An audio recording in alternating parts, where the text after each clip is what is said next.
Bon dimanche. Avant de commencer, on va prier. Oui, Père éternel, combien on est privilégié de pouvoir se rassembler, Seigneur, ce matin, de pouvoir ouvrir cette Bible, ta parole que nous avons entre les mains, Seigneur, et pouvoir lire ce que tu nous as écrit pour notre enseignement, pour notre encouragement, pour notre instruction aussi, Seigneur. Merci pour cette parole que tu nous laisses et merci pour ce pays dans lequel on vit, pays, Seigneur, où on n'est pas obligé de se cacher pour parler, de parler de toi. On a toute une liberté, Seigneur, de pouvoir chanter. Et Seigneur, combien on est privilégié de pouvoir vivre dans un pays comme le Canada, Seigneur mon Dieu. Et quel privilège on a de pouvoir marcher librement et vivre dans toute cette abondance, Seigneur, que tu nous as préparée. Seigneur, combien je veux me tourner vers toi ce matin pour que tu me diriges dans ta parole, que tu me remplisses de ton esprit, que tu nous donnes aussi des cœurs bien disposés, Seigneur, à entendre ce que tu as à nous dire. Pas seulement entendre pour connaître quelque chose, mais entendre pour mettre en pratique, pour chercher à te connaître davantage, chercher à se rapprocher de toi, à marcher avec toi. Et Seigneur, combien on réclame que tu nous diriges, que tu nous attires à toi. Dans tout ça, Seigneur, ce que je demande, c'est que ton nom soit glorifié dans nos paroles, dans tout ce qui va être dit, et dans nos cœurs et dans nos vies aussi, Seigneur. Bénis nos frères qui se rassemblent aussi dans d'autres petites églises, qui ont à cœur de prêcher, de faire connaître la parole, la vérité. Et Seigneur, combien on te prie pour eux de les garder, de les diriger, de les protéger aussi. Merci pour toutes tes bénédictions, et c'est en ton nom, Seigneur, que je te prie. Amen. Le dernier message que j'avais apporté, c'était sur l'histoire de Job. Combien c'était une histoire qui était riche en toutes sortes de choses. Et si ce passage n'était pas dans, ce livre n'était pas dans Job, il y aurait un grand manque à notre connaissance. On avait dit que on pouvait résumer, ou on pourrait dire que Job était un homme qui était intègre et droit, craignant Dieu et se détournait du mal. Si on lit dans Job, le chapitre 1, premier verset, c'est ce qui est dit du témoignage de Job.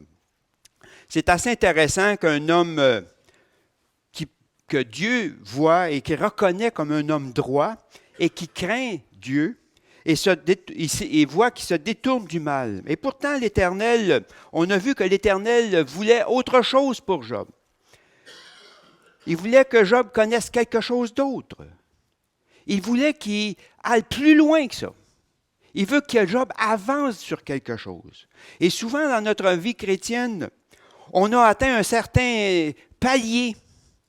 Même au niveau quand on est nouveau chrétien, bien souvent on est à l'aise en tant qu'être humain sur des paliers. On n'est pas à l'aise en montant et en descendant, mais on est à l'aise quand on est stable. Et on s'installe confortablement. Hein? On s'installe dans notre maison. Regardez comment on s'installe. On s'installe confortablement. On s'installe des beaux meubles. On s'installe un salon à notre goût. Hein? Comment on peut être confortable dans notre cuisine et tout ça. Parce qu'on est des gens qui aiment s'installer. Et l'Éternel n'aime pas les gens qui s'installent comme ça. Il veut des gens qui soient disposés à aller plus loin et aller jusqu'à l'infini plus loin. Et ce que Job avait réussi à faire, c'est qu'il s'était installé. C'était un homme intègre. C'était un homme droit, craignant Dieu. C'est un témoignage vivant sur deux pattes. Mais voyez-vous, le Seigneur ne veut pas simplement qu'on soit des témoignages de gens qui mettent en pratique ou sa loi en pratique. Il veut des gens qui sont bien plus proches que ça de lui. Et quand on voit tout de suite après, dans le premier passage, dans Job aussi, c'est que l'Éternel met le doigt sur Job et montre à Satan, « T'as-tu vu? As-tu vu? » Il apporte Job comme point de mire en disant, « As-tu vu mon serviteur Job? Comment il est droit et intègre et comment il marche en craignant Dieu? » L'Éternel lui-même, des fois, nous enlève de notre palier. Et il veut qu'on avance avec lui. Il veut pas qu'on stagne dans notre vie. Il veut qu'on marche, qu'on bouge, qu'on apprenne à le connaître davantage. Est-ce que Dieu est en train de dire qu'il aime voir souffrir les gens? Hein? Il dit, il dit à Satan, as-tu vu mon serviteur Job, comment qui est fidèle et juste? Oui, mais Satan lui dit, enlève-lui tous ses biens, enlève-lui la santé, enlève-lui toutes ses bébelles qu'il y a dans sa vie, ou tout sur quoi il s'appuie. On va voir pour voir s'il va être encore fidèle.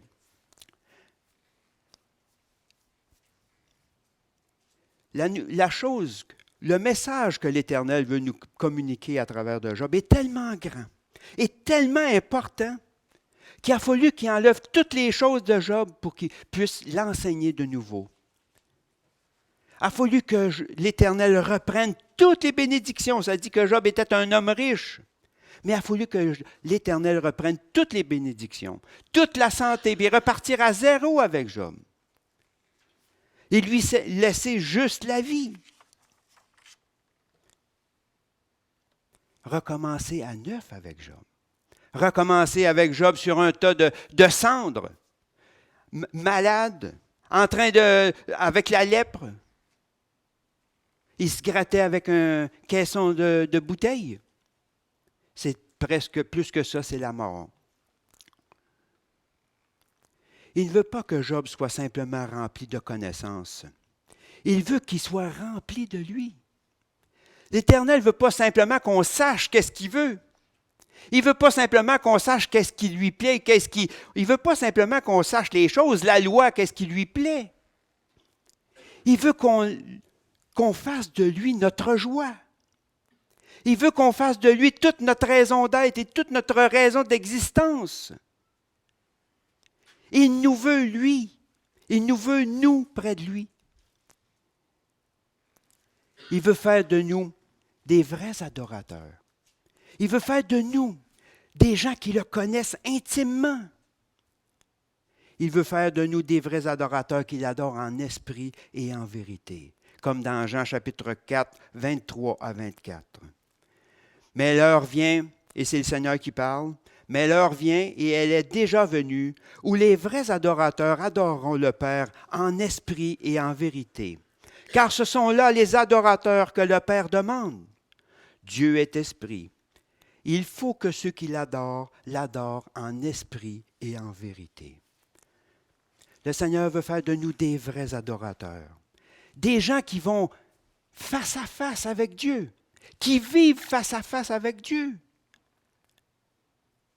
Ce qui est intéressant avec Job, dans le dernier passage de sa vie, c'est une autre histoire qui nous est racontée. Pourtant, quand on pourrait lire simplement le chapitre 1, verset 1 de Job, ça résume la vie de Job. Mais à la fin du chapitre Job 42, 1, ça résume une autre vie de Job.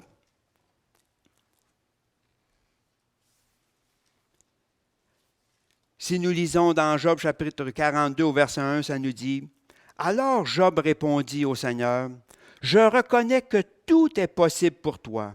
Je sais qu'aucun projet ne peut t'embarrasser. Tu l'as dit, j'ai osé rendre tes plans obscurs. À force de parler de ce que j'ignorais, je l'avoue, j'ai parlé d'un sujet trop ardu et je n'y comprenais rien et ne le savais pas. Je ne savais de toi que ce qu'on m'avait dit. Mais maintenant, c'est de mes yeux que je t'ai vu. C'est pourquoi je retire ce que j'affirmais. Je reconnais avoir eu tort en m'humiliant, en m'asseyant dans la poussière et dans la cendre. » Le Seigneur ne veut pas simplement qu'on connaisse les choses, il veut qu'on le connaisse lui. La conclusion du livre de Job, maintenant, c'est de mes yeux que je t'ai vu. Mais maintenant, je ne savais que de toi que ce qu'on m'avait dit. Mais maintenant, c'est de mes yeux que je t'ai vu. La question que j'ai posée, est-ce que nous savons de lui seulement ce qu'on nous a dit? Est-ce que nous savons de Dieu seulement ce qu'on nous a dit? Les pasteurs, les émissions de radio, les hommes de Dieu, les hommes de foi qui ont marqué l'histoire, les prophètes, les apôtres. Est-ce que nous savons de Dieu seulement ce qu'on nous a dit? Ou est-ce que nous sommes en train de parler de ce que nos yeux ont vu? Est-ce que nous sommes en train de parler, de rendre témoignage de ce que nos yeux ont vu? C'est-à-dire une relation face à face avec Dieu, une relation intime avec lui. Le titre ce matin, c'est « Je te veux, toi, près de moi ». C'est l'Éternel qui parle. « Je te veux, toi, près de moi ». C'est ça qui était le but de toute la création. Le but de la création, c'était quoi? C'était d'envoyer Jésus-Christ à la croix. Pourquoi? Pour qu'il puisse souffrir, puis s'en retourner, puis dire « Ça y est, vous avez le salut, merci, bonjour ». Mais il nous a ouvert une porte extraordinaire avec le salut. D'une manière générale, tous les hommes sont près de lui. Hein? David il dit dans son psaume « Où irai-je loin de ta face » qu'il nous dit. Dans le psaume 139 au verset 7. « Seigneur, si je m'en vais au bord de la mer, tu y es. Si je m'en vais à telle place, tu es là. Si je me cache dans les fentes de la terre, tu es là. Où irai-je loin de ta face? Tu es partout. » On nous a enseigné que Dieu était partout. Et il est partout. Tout le monde est près de Dieu d'une certaine manière. Mais qu'est-ce qu'il veut pour ses enfants? Il veut que ses enfants aient une conscience de lui présentement, où il est présentement, où nous sommes présentement. Il s'adresse à ses enfants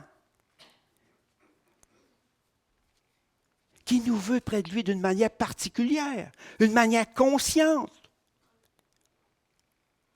Il veut qu'on apprenne à vivre de lui, près de lui, avec lui, en lui, apprendre à le connaître, apprendre à dépendre de lui, à tout remettre à lui, à s'attendre à lui.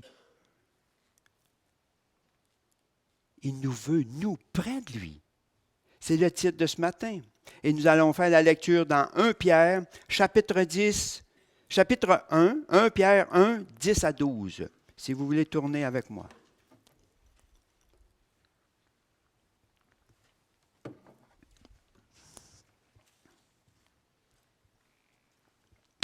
Les prophètes ont fait des recherches et des investigations au sujet de ce salut.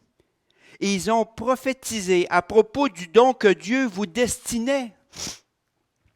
Ils s'efforçaient de découvrir à quelle époque et à quelles circonstances se reportaient les indications données par l'Esprit du Christ.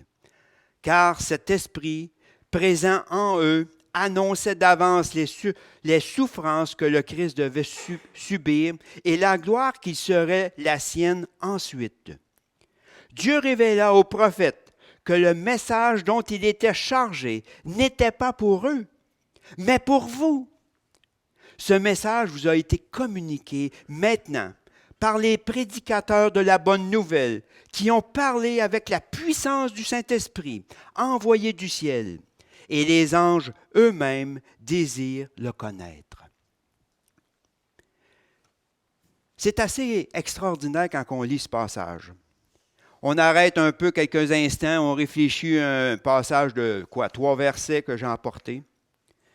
Il y a tellement de choses qui sont dans ce passage, tellement de choses profondes, qui est en train de nous parler d'un salut qui dépasse notre entendement. Un salut qui était préparé depuis le commencement de l'éternité, avant toute fondation du monde, avant que tout existe. Dieu avait préparé un salut. Dieu avait préparé des choses qui dépassent notre entendement. On n'a pas d'idée de la grandeur de notre salut. Et est-ce qu'on est en train de... Est-ce qu'on a été attiré par Christ d'une manière quelconque? Sommes en train de plonger tous nos regards, tout notre être, toute notre concentration, tout notre cœur, tous les parcelles vivantes de notre être à en savoir plus? Ou est-ce que nous sommes en train de vivre tout simplement quelque chose qu'on nous a raconté, quelque chose qui est banal, Un jour, un homme est ressuscité, est mort et ressuscité, c'est banal. On est en train de nous dire, Dieu a préparé quelque chose dans le passé, maintenant il a envoyé son Fils, maintenant tu as la vie éternelle, va-t'en. C'est extraordinaire. Merci, bonjour, au revoir. Quand on commence à plonger dans la parole de Dieu, quand on commence à plonger dans les paroles d'éternité, on s'aperçoit de la grandeur de ce que Dieu a fait, qui dépasse totalement notre imagination et notre compréhension. Qu'est-ce que ce si grand salut que le Seigneur m'a donné? On nous a prêché quelque chose de merveilleux, une grande nouvelle. On a prêché que la délivrance. De quoi? Hein? On se demande encore des fois, de quoi que je ne suis pas si pire que ça, en fin de compte. Hein? J'ai été délivré de quoi? On m'a racheté. De quoi? Hein? On est en train de se poser des questions encore. Mais de quoi? On a prêché une grande nouvelle. Qu'est-ce que cette grande nouvelle? La grande nouvelle, c'est que le Dieu créateur de l'univers, le Dieu saint, 3 fois saint, il est venu nous racheter pour avoir une communion avec nous. Maintenant, dans une relation intime et personnelle. Le Père de toutes choses. Ça l'a pris tellement dans le ciel. Tout a été préparé pour ça. On voit tout ce qui est autour de nous, toute la création, quand on regarde l'univers, toutes ces choses. On regarde l'univers aussi loin qu'on peut voir, avec des lunettes, avec des télescopes et toutes sortes de choses. On dit, c'est tellement grand, ça dépasse. C'est inimaginable comment c'est grand. Et pourtant, toutes ces choses ont été préparées pour nous, pour les enfants de Dieu. Ça a été préparé d'une manière quelconque, particulière, minutieuse de la part de l'Éternel. Il a préparé les choses avec soin. Il n'y a rien qui a été laissé au hasard. Tout a été préparé pour nous. Ils n'ont vu que cette bonne nouvelle n'était pas pour eux, mais pour nous, pour vous, maintenant. On voit le Père qui a pris toutes ces choses, on voit la création d'une manière extraordinaire. Quand on commence à regarder les détails, qu'on s'assoit puis on commence à regarder l'univers, les choses qui nous entourent, les arbres, la nature, tout comment ça fonctionne, on dit c'est extraordinaire. Ensuite, on voit le Fils qui a envoyé son Fils. C'était tellement grand que le Seigneur n'a même pas épargné, l'Éternel n'a même pas épargné son Fils pour nous le donner. Il a envoyé son Fils à la croix pour le faire souffrir à notre place, parce qu'il nous aimait, parce que c'est tellement grand ce qu'il a préparé que ça dépasse notre entendement. Ça dépasse l'imagination de voir qu'un homme est venu souffrir, que Dieu lui-même est venu souffrir à notre place pour nous faire entrer dans ce si grand salut.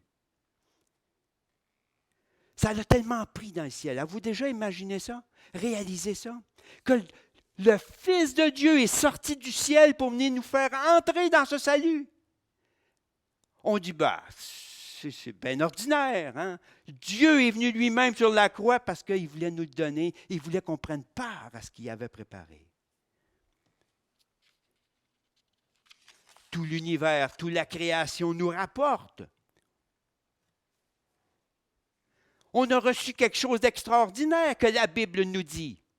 Je pense qu'on ne peut pas lire plus qu'un chapitre sans voir ce que nous avons reçu d'extraordinaire. On dit, comment que c'est si grand? Ça ne se peut pas. Voyons donc, je n'ai pas compris, c'est pas si grand que ça. Voyons donc, ça ne se peut pas que j'aie tout reçu ça. Des fois, on reçoit un grand événement dans notre vie, une fête, ou on gagne quelque chose, ou on gagne un prix. Ça ne se peut pas que j'aie gagné ça. C'est bien trop grand, c'est bien trop gros. On parle du ciel, on dit, ben voyons donc, on lit toutes les bénédictions dans la Bible, dans la parole de Dieu, on dit, voyons donc, ça ne se peut pas que j'aie tout ça. C'est impossible. On a tellement peu de foi. On lit la Bible, on a tellement peu de foi. Hein?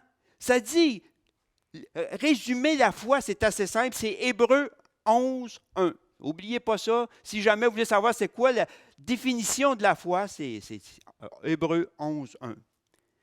La foi est une ferme assurance des choses qu'on espère et une démonstration de celles qu'on ne voit pas. Ce n'est pas compliqué. La foi, c'est être sûr de ce que c'est. Quand on lit notre Bible, le Seigneur nous dit, la première chose qu'il nous dit, on ne peut pas rentrer dans la Bible, on ne peut pas lire notre Bible sans avoir la foi. Beaucoup de non-chrétiens lisent la Bible, mais ils n'ont pas de foi. Ils ont lu la Bible, ils ont lu trouvé des choses extraordinaires, des passages extraordinaires, mais ils n'ont pas de foi. Mais celui qui entre dans la Bible, celui qui veut entrer dans la présence de Dieu, celui qui veut s'approprier de la parole de Dieu, il y a une condition, c'est par la foi. En partant, si on n'a pas la foi quand on lit la Bible, on n'ira pas bien loin. Dieu créa l'homme et la femme, l'a mis dans un paradis. Mais on vous dit une affaire. Commencez par lire le premier chapitre de Genèse, vous allez avoir déjà des problèmes. Parce logiquement, on dit, comment ça se fait qu'il y ait qu'un homme qui a commencé le monde? Là, on a toutes sortes d'arguments parce qu'on est des gens qui argumentent. Parce que sans la foi, c'est impossible de rentrer dans la parole de Dieu. Sans la foi, sans être sûr que ce que Dieu nous dit, être persuadé, c'est ça la foi. On a tellement peu de persévérance. On va tellement peu au fond des choses. D'ailleurs, ça fait partie de notre siècle. Aujourd'hui, on ne va pas au fond des choses. On prend, on jette, on ramasse, on jette, on prend, on jette, puis on se débarrasse. Et on se décourage si facilement. On pense qu'on va lire la Bible, on essaie de la lire en quelques minutes. J'ai passé 5 minutes, j'ai passé une demi-heure, j'ai passé 10 heures à aller, puis j'ai rien vu.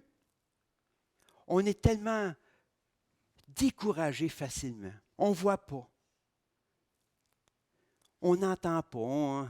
Mais semble que ça ne marche pas. Pas sûr. Hein? C'est tout du témoignage qu'on n'a pas de foi, tout simplement. Le Seigneur nous dit, celui qui croit en moi verra. Oui, mais il va voir quoi? Nous, on essaie de calculer. Oui, celui qui a la foi verra. OK, donc j'ai la foi, je vais voir. Qu'est-ce que je vais voir? Ah, bien, je n'ai pas vu, donc c'est parce que je n'ai pas la foi. On est tellement des gens qui analysent. On veut des réponses. On veut que ça y aille vite. On veut avancer vite. On veut que ça réponde tout de suite. Je veux une prière, Seigneur, je veux tout de suite. C'est comme ça. Ce n'est pas de notre faute. Le système, il nous a mis comme ça. Ils nous ont poussé à aller comme ça. Puis on a tout rentré dans le système. C'est comme une mode. Hein? On suit une mode, hein? Des tendances. Ça vous dit quoi, des tendances? Hein? Aujourd'hui, la tendance là, dans votre cuisine, là, c'est regardez là, la moulure qu'on met en haut dans votre plafond, là c'est la tendance. Hein? Ça, la tendance, là, c'est personne, ça. La tendance, c'est qu'à un moment donné, il y a quelqu'un qu'un jour, il a décidé, ouais, moi, je vais mettre une baillette là. Fait que là, regardez ça, là, c'est beau. Fait que là, il s'en va, puis il dit ça à son chum, à son autre, puis là, son chum, il dit, regarde la tendance, là, regarde, c'est ça, là. C'est ça. Là, son chum, il fait ça, puis là, il y en a 2-3 qui partent ça, c'est ça une tendance. Là, un bon coup, là, ils disent la tendance ou la mode, c'est la même affaire. Hein? Même si c'est laid à ne pas regarder, l'important, c'est la mode. Tendance. On entend ça, c'est le gros mot d'actualité aujourd'hui. C'est pas mal tendance, ça, là. Mais c'est laid, ça n'a pas de bon sens. Oui, mais c'est tendance, c'est ça qui s'en vient. Oui, mais je trouve ça laid, mais sais-tu, c'est pas si laid que ça. Hein? C'est tendance, hein?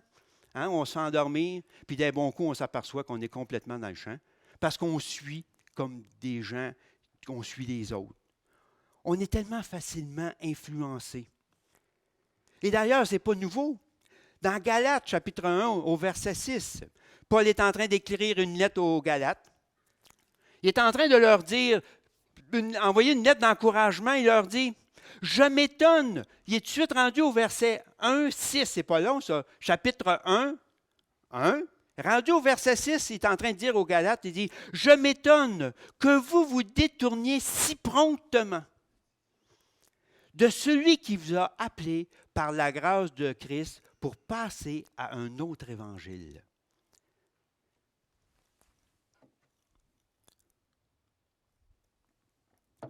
Si promptement, laver, sécher, jeter. On fait exactement ça avec tout ce qu'on a alentour, mais on fait ça avec le salut en Jésus-Christ. On est si promptement changeant. On ne voit pas vraiment de résultats, on ne s'implique pas à fond. On n'est pas en train de chercher la parole de Dieu. On n'est pas en train de chercher ce que Dieu a-t-il vraiment dit. Est-ce que si c'est vrai que Dieu a dit, qu'est-ce que je fais là? Qu'est-ce qui m'arrive? Comment ça se fait que je ne suis pas en train de m'investir à 100% dans toute la parole de Dieu? Qu'est-ce qu'il m'a dit? Ah ben Dieu a dit, je ne suis pas sûr. J'ai-tu bien dit? Vérifiez ce que Dieu a dit. Dieu a dit celui qui marche, celui qui a reçu salut, a reçu la présence de Dieu. Celui qui a Christ a reçu la présence de Dieu et toutes les bénédictions qui vont avec. Tout ce qui va avec et toutes les promesses qui sont avec. Ce qui caractérisait les Galatiens, ce sont la curiosité et leur recherche de la nouveauté. Hein? On avait entendu parler du salut extraordinaire. Hey, j'ai entendu parler d'un autre gourou à Québec. Et ça a l'air que c'est quelque chose, pas à peu près. Il fait des guérisons, imaginez-vous. Hey, il faut savoir que c'est ça, cette affaire-là. On amène aussitôt dit, aussitôt fait, on rentre pas vraiment en profondeur, on ne veut pas en savoir trop. Aussitôt dit, aussitôt fait, on cherche les nouveautés. On est à l'affût de tout ce qui est nouveau, de tout ce qui est tentant, de tout ce qui est intéressant, de toutes les nouveautés de films, de toutes les nouveautés de la mode. Et on se détourne rapidement. Dans 1 Pierre chapitre 1, ça nous dit, les prophètes ont fait des recherches, le passage qu'on a lu, les prophètes ont fait des recherches et des investigations au sujet de ce salut. Les prophètes ont fait des recherches et des investigations. Qu'est-ce que c'est des recherches? Hein? L'Éternel il les a parlé, il les a donné une révélation, il était en train de leur dire, écoutez, je suis en train de faire quelque chose que vous n'imaginez pas que c'est qui va se passer. Il y a quelque chose qui va se passer dans quelques années. Vous ne pouvez même pas vous imaginer. Vous allez le dire. Ils ont tout essayé pour essayer de savoir, pour fouiller qu'est-ce que c'était, qu'est-ce que l'Éternel est en train de préparer. On essayait de comprendre, de voir, c'est une nation qui va être sauvée, c'est quoi qui va se passer? L'Éternel disait, allez annoncer aux nations un salut, quelque chose d'extraordinaire. Et ils ont prophétisé à propos du don que Dieu vous destinait. Ils s'efforcèrent de découvrir à quelle époque et en quelles circonstances se rapportaient les indications données par l'Esprit de Christ. Ils étaient tellement intentionnés de savoir c'est quand. C'est qui va avoir les chanceux ou les privilégiés qui vont avoir ce privilège extraordinaire d'entrer dans cette possession. Et seulement à savoir ça, ça motivait les prophètes à continuer à avancer en sachant qu'il y avait quelque chose d'extraordinaire qui va se passer sur la terre. Ils s'efforçaient de découvrir à quelle époque et dans quelles circonstances. Et l'indication, car l'Esprit présent en eux annonçait d'avance les souffrances de Christ et que Christ devait subir, et la gloire qui serait la sienne ensuite. Et la gloire qui serait la sienne ensuite. Le Seigneur nous a fait rentrer dans cette gloire. Il nous a fait rentrer dans quelque chose de merveilleux, quelque chose de grandiose. Est-ce qu'on est en train de fouiller pour savoir, c'est quoi le cadeau? Qu'est-ce que j'ai reçu? Ou est-ce qu'on est en train tout simplement d'évaluer, eux autres c'est comme ça, les gourous, les bouddhistes c'est comme ça, nous autres c'est comme ça, mais dans l'ensemble on n'est pas pire. Ouais, ça se ressemble, ils ont tous pas mal la vérité. La vérité c'est que Dieu nous veut avec lui, en communion avec lui, c'est ça qu'il a préparé d'avance. On peut nous dire, on peut prendre des choses de Dieu puis être utile dans toutes sortes de religions, il y a des bonnes choses. On prend des choses de Dieu puis on se les approprie. Mais Dieu veut bien plus que ça pour nous. Il veut se donner, lui, à nous. Et c'est pour ça qu'il est venu à la croix. Il veut se donner à nous. Il veut qu'on le connaisse parce qu'il veut se révéler à nous. Il attend après ça. La création soupire. Soupire. Les douleurs de l'enfantement, de voir quoi? De voir les fils de Dieu se révéler.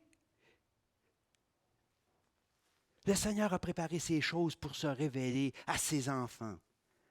Il veut se faire connaître. Et les prophètes ont vu simplement une lueur, l'ombre de quelque chose qui s'en venait, puis ils étaient débordants de joie d'entendre ce que c'est qui était en train de se préparer. Seulement à savoir qu'il y avait quelque chose de grandiose qui s'en venait, que Dieu viendrait vivre avec son peuple, que Dieu lui-même viendrait sur la terre vivre avec son peuple. C'est ça qu'il nous a donné.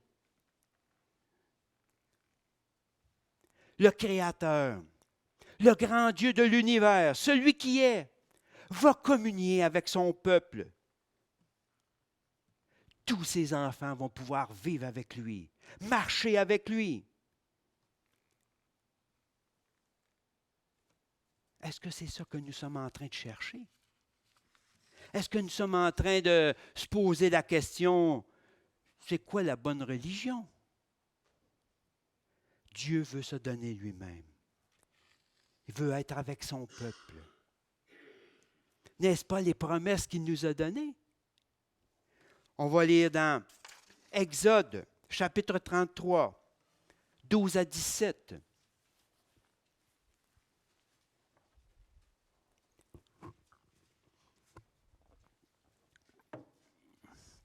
C'est Moïse qui est en train de parler avec l'Éternel. Moïse dit à l'Éternel, Exode 33, à partir du verset 12, « Voici, tu me dis, fais monter ce peuple, et tu ne me fais pas connaître qui tu enverras avec moi. Cependant, tu as dit, je te connais par ton nom. » N'est-ce pas une des promesses que le Seigneur nous a données? Nous connaître par notre nom. Ça nous dit que le Seigneur, je le connaîtrai personnellement, je vais me révéler à lui personnellement, je vais le faire connaître, je vais connaître son nom. Tu vas me connaître par mon nom. Je te connais par ton nom et tu as trouvé grâce à mes yeux. Est-ce que nous avons trouvé grâce aux yeux de l'Éternel? Tout le Nouveau Testament, il parle de la grâce. Il n'y a pas un passage ou presque pas de verset qui parle qu'il n'y a pas de la grâce, que nous avons reçue d'une manière extraordinaire, gratuitement, que la grâce que Dieu s'est donnée à cause qu'il nous aimait, c'est un cadeau qu'il nous faisait. J'ai trouvé grâce à tes yeux. Maintenant, si j'ai trouvé grâce à tes yeux, fais-moi connaître tes voies, alors je connaîtrai et je trouverai encore grâce à tes yeux. Considère que cette nation est ton peuple. Ne sommes-nous pas le peuple de Dieu? Considère que ce peuple, c'est ta nation, c'est ton peuple. L'Éternel répondit, verset 14, « Je marcherai moi-même avec toi et je te donnerai du repos. » Je marcherai moi-même avec toi et je te donnerai du repos.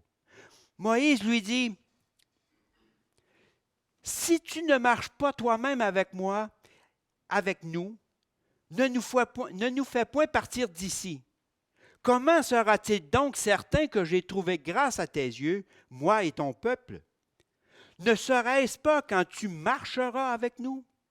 Et quand nous serons distingués, moi et ton peuple, de tous les peuples qui sont sur la surface de la terre. » La différence entre le peuple de Dieu et tout le reste du peuple, c'est que l'Éternel marche avec son peuple. Il est au milieu de son peuple. Et c'est à ça qu'il veut qu'on vive. C'est à ça qu'il veut qu'on le connaisse. C'est qu'il veut qu'on marche avec lui, ensemble, près de lui, à côté de lui. Verset 17. L'Éternel dit à Moïse, « Je ferai ce que tu demandes, car tu as trouvé grâce à mes yeux, et je te connais par ton nom. » Quelle bénédiction, quelle promesse extraordinaire nous avons. Quel encouragement à nous motiver à rencontrer Dieu, à aller dans notre lieu saint, dans notre lieu secret pour pouvoir le rencontrer, qui lui est là, qui nous attend. Et même dans toute notre vie, il nous attend. Il veut qu'on vive avec lui, par lui.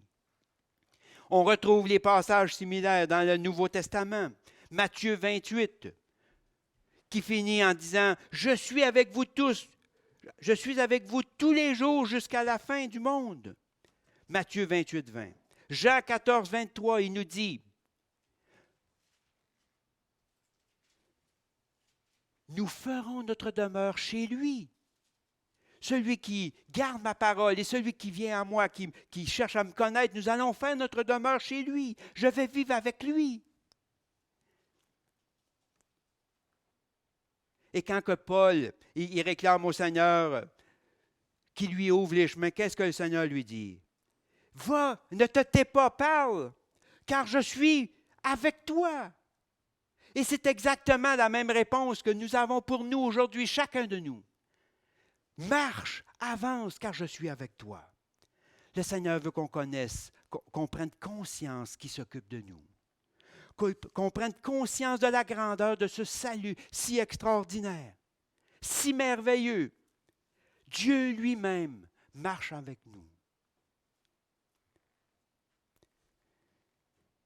Dieu révéla aux prophètes que le message dont il était chargé n'était pas pour eux, mais pour vous. Pour nous. C'est pour nous que ça a tout été préparé. Et ça nous dit, dans Matthieu 11, 23, ça nous dit, en ce temps-là, Jésus prit la parole et dit, je te loue, Père, Seigneur du ciel et de la terre, de ce que tu as caché ces choses aux sages et aux intelligents. Voyez-vous, le Seigneur a caché ces choses aux sages et aux intelligents. Et quand on commence à s'évaluer, on est des gens qui ont beaucoup de connaissances. On est des gens qui sont quasiment des savants si on compare avec les temps anciens ou de quelques centaines d'années. On pourrait dire qu'on est dans une époque de savants, tellement qu'on sait des choses. On est des gens qui sont logiques. Mais le Seigneur est en train de dire, je te loue, Père, que tu as caché ces choses aux sages et aux intelligents. On essaie de tout comprendre avec notre intelligence. C'est pour ça que c'est très difficile à un homme qui est très intelligent de connaître, comme les Juifs. Ils analysent tout. Le Seigneur dit, laissez venir à moi les petits-enfants, parce que le royaume des cieux est à leur semblable. Je te loue, Seigneur, que tu aies caché ces choses aux sages et aux intelligents. Parce que ce n'est pas par la connaissance de notre intellect qu'on vient à Dieu. Ce n'est pas par notre intellect ou notre compréhension physique qu'on vient à Dieu. C'est en esprit et en vérité. Celui qui croit, celui qui s'abandonne à Dieu dans un acte de foi. On voudrait tellement tout comprendre. On voudrait tellement analyser les choses, expliquer les choses. Mais le Seigneur, il nous dit, celui qui s'avance à moi, il faut qu'il s'avance par la foi, dans un esprit comme un enfant. Il s'abandonne à moi que je le guide et que je l'enseigne. À notre intérêt. Et dans le dernier point, et dans lequel les anges désiraient plonger leur regard. C'est tellement grand ce que le salut qui nous a été préparé. Le Seigneur a fait une chose qui est extraordinaire. C'est assez intéressant qu'on voit un petit passage qu'on dit « Les anges désirent plonger leur regard ». Pourtant, les anges vivent près de Dieu. Ça nous dit que les anges servent Dieu. Quand la création a été créée, les anges étaient là. Ils ont vu la création. Et les anges ont dit, qu'est-ce que ces choses si extraordinaires? Qu'est-ce que tu es en train de préparer, Dieu? Qu'est-ce que tu es en train de leur préparer? On ne sait pas c'est quoi, on n'a jamais vu quelque chose de semblable.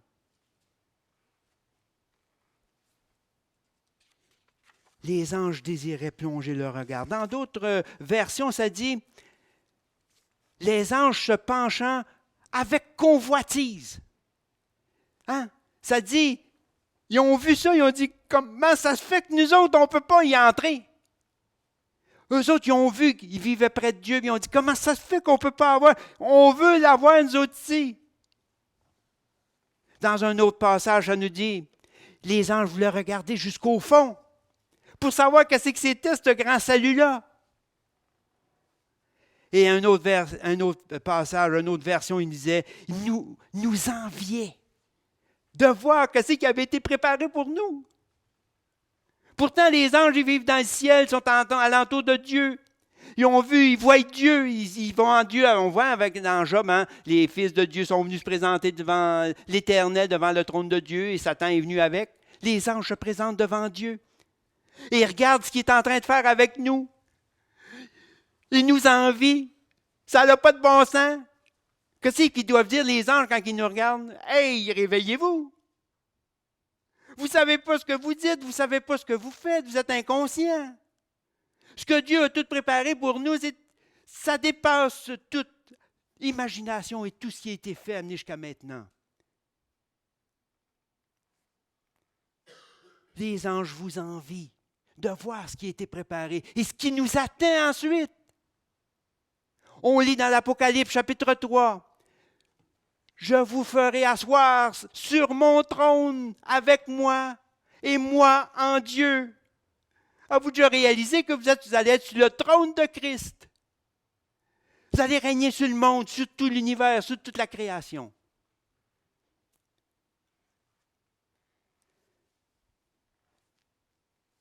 Puisse le Seigneur nous toucher.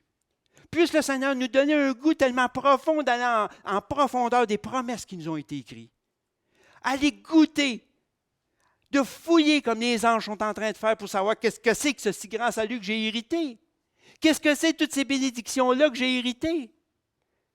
De vouloir essayer de vivre plus près de Dieu, d'apprendre à connaître notre Dieu, ce Dieu si saint, si bon.